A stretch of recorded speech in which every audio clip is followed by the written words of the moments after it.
Before we get into the interrogation, you need to understand one thing. This case didn't explode because of a single injury. It collapsed under the weight of hundreds of small documented moments, captured on cameras inside a home. A 9-year-old girl is found unresponsive. The adults say it was natural causes, but an autopsy and a mountain of video evidence tell a very different story, one that detectives will piece together step by step until the truth can't hide anymore. In this breakdown, we'll follow the timeline in order: what the family heard first, what investigators learned later, and the exact moments when the suspect's story starts to unravel. This video is for educational commentary on a public investigation. Names and details are discussed as reported. Okay. For the moment. On my arm. You got anything on you? No. Do me a favor, put your chest right here. I'm gonna take your hat off for a second.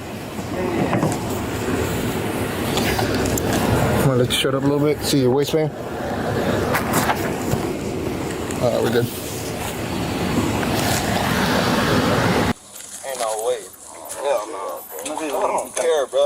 That hoe put me in there before. For nothing. And now my knees gone. Look at how she treats me, bro. We're gonna go back. These go, man.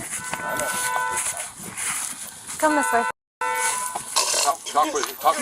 No, you're fine. So you sit right there. You want to sit on the ground? I don't want you falling out. Are you on, brother? Yes? Okay. Take your time. What makes you think she did it? It's a long history with this whole man. This whole, she just wrong. She do all type of weird. I can't even go into details. I don't want to. Yeah. I just know ain't no way my pee go. I said this 7 years ago. I told you not to f with this whole dog. It's her fault. Police said a 911 call was placed after 9-year-old Jamaria Sessions was found unconscious in the home she shared with Tyshell and her father, Lawan Sessions. The couple would later claim the child died of, quote, natural causes.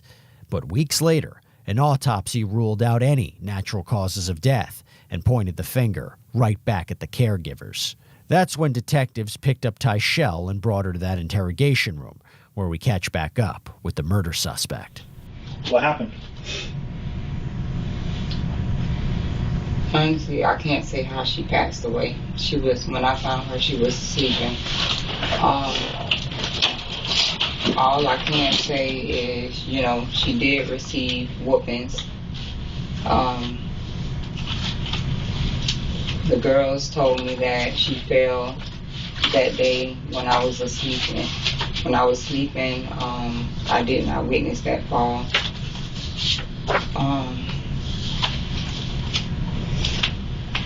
I don't know how she passed. I don't know how she passed away. I honestly don't. Okay. How did she get the pinch marks all over her body? I have pinched her before, but from what I saw, I didn't pinch. I didn't do all of that. Did anybody else pinch her? Yeah. Who? Dad. Dad? Presumably, according to your story, what happens next? You wake up and then it's 4 o'clock in the morning or earlier, whatever time you woke up. Kind of go from there when you woke up. Can't quite remember the time. I went in the bathroom. I didn't see her walking out of the room, but walking back into the room, I saw her on the mattress. I knew she had been peeing on herself, so I tapped her and said, "Do you have to use the bathroom?" She didn't respond. Tapped her again, she didn't have to use it, and she didn't respond, so then I called the police. So what kind of abuse would, or what kind of discipline would Lawan use on Jamaria? What you mean, like use? Like whoopings, would she timeouts? Like if she got in trouble. Like if she got in trouble for something, what would be the recourse that Lawan would do? I mean, initially it'll start out with maybe having to run in place. That's a lot of things that he would tell her to do, or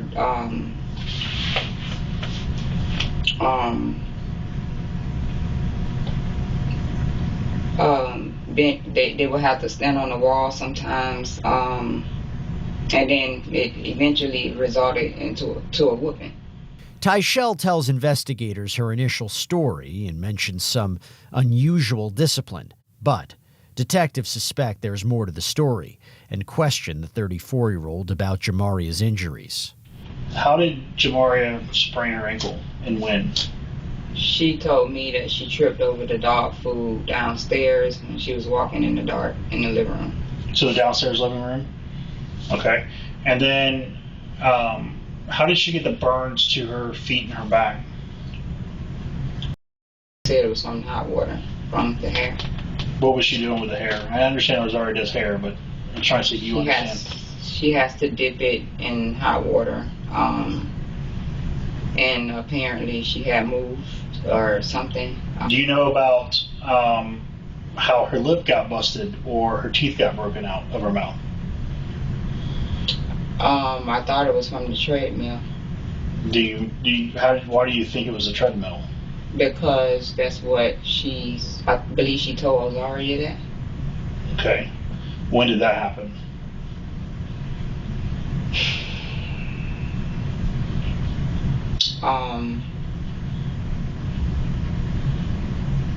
That week, I don't know exactly which day. Did you guys take her to the doctor for it? I mean, teeth injuries are pretty painful. No, she didn't. No. She didn't complain about it or anything? No, I didn't even see it. She didn't even show it to me. Right now, he's threatening me with, like, my children, where, like, him being able to place in places that he know I doesn't want her to be, etc. Of course, I don't want my child with his mom, etc., because they do witchcraft. So right now, a lot of this has been to basically be on his side, so my children aren't ending up places where I don't want them to be. Hear her say that she was thirsty while she was doing all these exercises? Is that one of the stupid things she would say to Lauren? She needed to drink water? I'm not sure, but I always gave her water. She have told him that she have to use the bathroom and that she is thirsty, but he told her she can wait till she's done, or he'll just tell her you just gotta wait till you're done. The bathroom and water with either one? As far as the bathroom, piss where you are. And so she did, and then she would get in trouble for it. I never, like, I would hear him tell her that, but I never saw her actually piss on the floor or whatever. But I do know one day when I walked in, he was like, she pissed on my shoe. He was like, this mother pissed on my shoe. And when I saw her, she was like bent down on the couch, like balled up on the couch, like she had just got a whooping or something. Tyshell does her best to redirect the blame, but detectives believe they have their prime suspect in their sights and reveal the hard truth. And what are you saying I'm being charged with? Premeditated murder, first degree, which is the top. And then there's aggravated child abuse. And why am I being charged with premeditated murder? Well, because some of the statements that you made while you were attacking Jamaria about killing her. Scare tactics. So scare tactics was also a premeditation. It's scare tactics, and then if you say it and then it happens, what does that look like? It's crazy because I only said that because he said that, and I was just I what her dad said. I get it, but if you say, I'm going to kill you, and then the child's dead the next day from injuries caused potentially by you, what does that look like? It looks bad, but that's not what happened. And then the last charge, I think it said it's child neglect. So aggravated child abuse, child neglect, murder.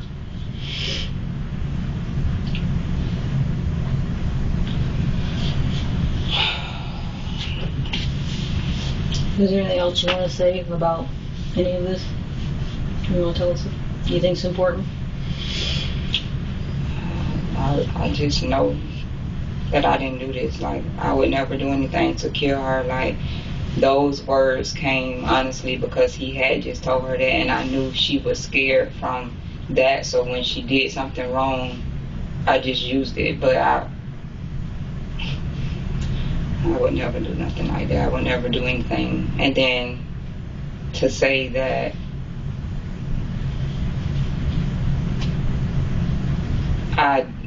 it came from me saying that and doing, like, she didn't pass away from me whooping her or disciplining her Yeah. that day. Yeah. So, and we can go over this around and around and around. The cause of her death is based off the injuries she's received over a period of time by you and by the one. With that being said, yeah, it's a contributing factor. But I wasn't abusing her over the time, though. On the 15th, when you kicked her down, punched her, or kicked her in the gut, kicked her in the back, stomped her head, grabbed her by her hair, dragged her across the floor, had the dog like he's gnawing on her face, right? And she's at the bottom of the stairs and she's lifeless and helpless and limp. And you're yelling at her to get the fuck up, go upstairs, get the fuck up. This wants me to kill her. Yeah, I was. Okay, so question for you: does that look good or does that look bad? No, it looks bad. Okay, is that abuse? It was just words. No, it wasn't just words. You kicked her repeatedly. You stomped her head. You kicked her in the back. You kicked her in the stomach. You dragged her by her hair across the floor, up the stairs. Like, so that's abuse. I don't know how you want to define that. That's not discipline. That's not corporal punishment. That's not a scare tactic. That's straight up abuse. So if you're asking me honestly, did you abuse her? Yeah, this wasn't like I hit her on the butt once with a belt and she moved, so I got her lower leg type argument. This is pretty bad. And the video is pretty bad.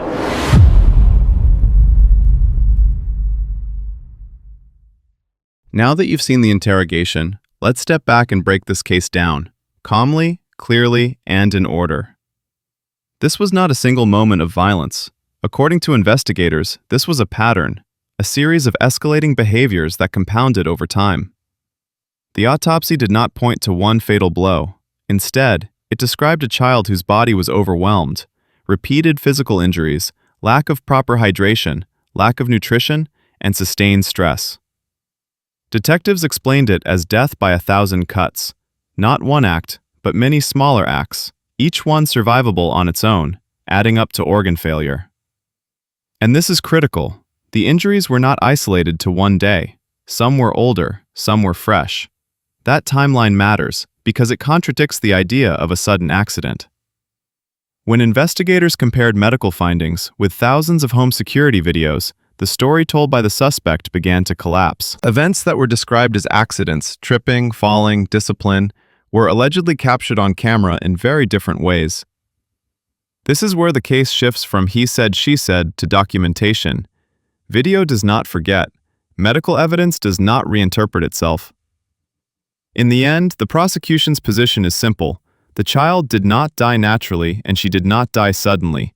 She died after prolonged abuse and neglect that could have been stopped. From an interrogation standpoint, this case is a textbook example of how stories unravel under pressure. At first, the suspect minimized, admitting to small actions while denying larger responsibility. Then came deflection, shifting blame to another adult in the household. When that failed, the explanation changed again. Scare tactics, exhaustion, relationship stress, fear, even supernatural claims. Each shift wasn't random. It happened after investigators introduced new evidence, photos, timestamps, deleted videos, medical findings. That pattern tells investigators something important. When facts don't change but explanations do, the facts usually win. There's also a moment in this interview that stands out. When detectives ask, "Do you consider yourself her caretaker?" And the answer is, yes, her mom. That single statement collapses the remaining defenses. Because caretakers don't get to claim ignorance of severe injuries, responsibility doesn't disappear just because intent is denied. One of the most important themes in this case is the attempt to redefine abuse as discipline. Discipline has limits. It is corrective, not destructive. It does not involve deprivation of basic needs like water, food, or medical care. When punishment causes fear so intense that a child urinates on herself, when injuries go untreated, when pain becomes routine, discipline has ended. Investigators made this clear. Intent does not erase outcome. Saying, "I didn't mean to kill her," does not change the reality of what repeated actions caused. This distinction matters not just legally, but socially, because many abuse cases hide behind familiar language. I was tired, I was stressed, I was trying to teach a lesson. This case likely would not look the same without three things: medical documentation, digital evidence, and time. The autopsy established cause of death, the security footage established behavior, and the timeline established repetition. Deleted videos became evidence, missing footage became a question, silence became meaningful. In modern investigations, it's often not one dramatic piece of proof, but the accumulation of small, undeniable facts. And once those facts exist, explanations stop mattering.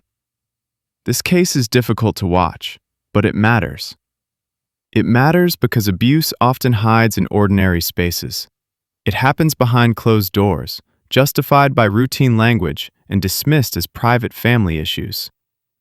It matters because children cannot remove themselves from dangerous environments. They rely entirely on adults, not just parents, but anyone responsible for their care. And it matters because silence enables harm. Every missed opportunity to intervene compounds the damage. This wasn't just about what one person did. It was about what multiple people failed to stop. If you found this breakdown helpful, consider subscribing for more neutral, fact-based analysis of real investigations. These videos aren't about shock. They're about understanding how cases unfold, how evidence works, and how systems succeed or fail. And if you ever see signs of abuse in real life, remember, reporting concerns can save lives. Silence never does. In the next case, we'll examine another investigation where early warning signs were missed and how one small decision changed the outcome. Because when you understand how these stories end, you start to recognize them before it's too late. Thanks for watching. Take care, and we'll see you in the next breakdown.